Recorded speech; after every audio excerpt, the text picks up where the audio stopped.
Okay, let's just dive right in. We all think we know what fear is, right? It's that knot in your stomach, that racing heart. But what if it isn't just a feeling? What if the fear we deal with every single day is actually a ritual? A spell that's been carefully cast on us? Well, in this explainer, we're going to deconstruct that spell, piece by piece, and figure out exactly how to break it. To get started, let's chew on this really powerful idea from a character called Zoran the Dragon. This quote just nails the whole issue we're talking about. The idea that fear can be a cage, but it can also be a catalyst for something huge. And the key is right there in those three actions: name it, frame it, and flame it.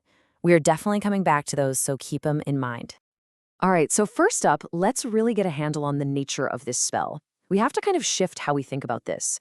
We need to stop seeing fear as just some simple, natural emotion and start seeing it for what it can be: a practiced, rehearsed performance.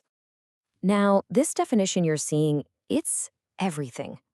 We're not talking about that first spark of fear, the instinct that stops you from touching a hot stove. No, this is about how that instinct gets hijacked, how it's shaped and repeated over and over and over again until an illusion feels completely real.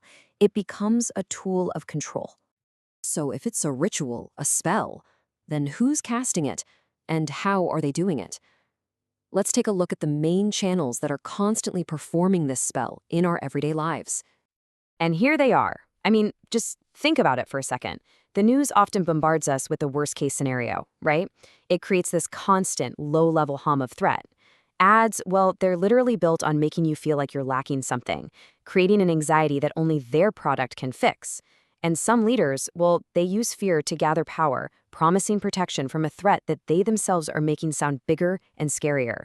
These aren't just random things happening, they are very structured messages.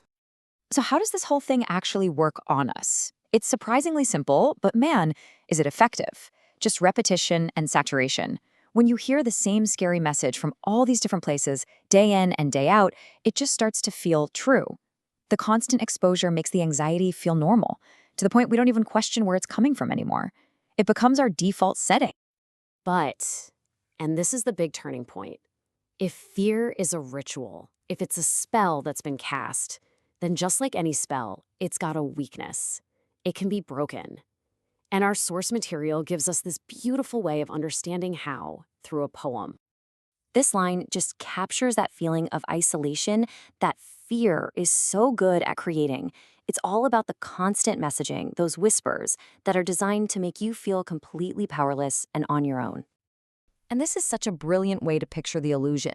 Fear feels so solid, so real. But when you actually challenge it, when you poke at it with a little bit of curiosity, or even just laugh at it, it starts to, well, it starts to fall apart.